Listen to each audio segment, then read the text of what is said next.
You've got this perspective of having a term on the board. What do you see as the problems you still got to solve? There's plenty of problems. I mean, no one's going to argue that this district is in a perfect position.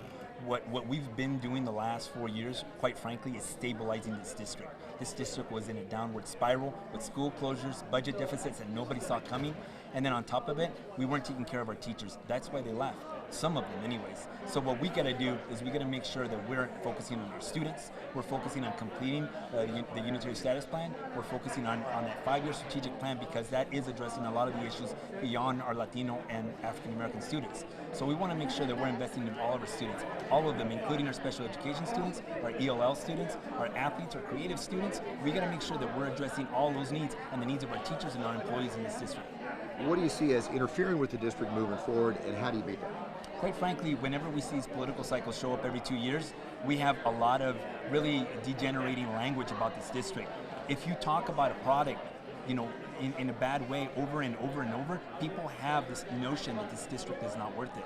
The district has some issues, but we've got some incredible sites that are working phenomenally, and we got to make sure that we are also addressing those positives. Unfortunately, that doesn't happen during political cycles. With the benefit of hindsight, are there things you would have done differently in the previous term? Absolutely, absolutely. I really, coming to this board, I wasn't really an educator, and I really wish that I would have done a little bit more studying. I would have been to a few more meetings to understand what that previous board was doing. I really wish that back in college, I would have taken a few more accounting classes so I'd understood this better. But quite frankly, the budget is very simple to understand if you trust the people that work with you. And Carla, our Chief Financial Officer, is phenomenal, award-winning, and she's providing way more information for us that's available not only to the board members, but to the public. And so there's transparency in that. And not only is it transparent, but it's accessible to every person who could want to look at the information. I was going to ask you about that. There's a lot of complaints and perception that the board is not transparent, and also that the district is just sort of mired down in general problems. Sure. We discussed a lot of things that traditionally had been discussed in executive sessions. The superintendent has moved some of those things in his contract forward so people do that. That's not done in school districts, but he did that so that he could show the transparency in that. Like I said, our reports went from 2 pages to 9 pages. That's a lot of information. On top of that, we're also dealing with making sure that we're taking stuff off of that consent agenda so that that agenda is smaller. People want to talk about information, they want to talk about data, but at the end of the day, the facts are there. All you have to do is look at the website and get engaged. What argues for bringing you back for another term? I'm sorry? What argues for bringing you back for another term? Look, at the end of the day, I have a kid in this district, and I plan on having this kid in this district. He's at a good performing school because we became invested. My wife became a PTO president. I volunteer there whenever I can, and on top of it, I help create a fine arts program there after school.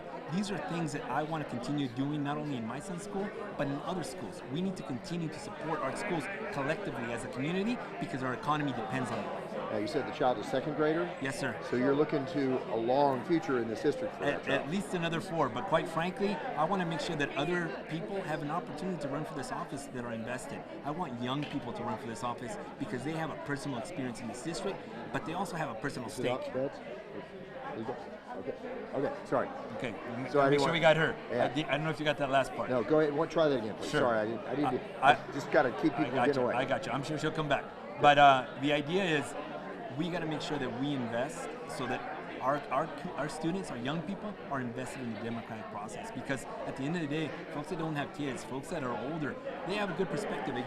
They bring a lot of experience. But we need young people who have actually been in this process to understand what this district's about. I'm glad that we have people that have been in this district. I'm glad that we have people that are K-12 educators. But I'm also glad that I, as a parent, am invested in this district, and I want to make sure that folks understand that. Anything you want to add? I would say ultimately, we have a community that's investing quite a bit, 5 members specifically, in unseating us. That's $40,000 and then some in this independent expenditure committee. I want to know why they're so invested in making sure that we come off the board. What is the return on investment on those $40,000? Thank you.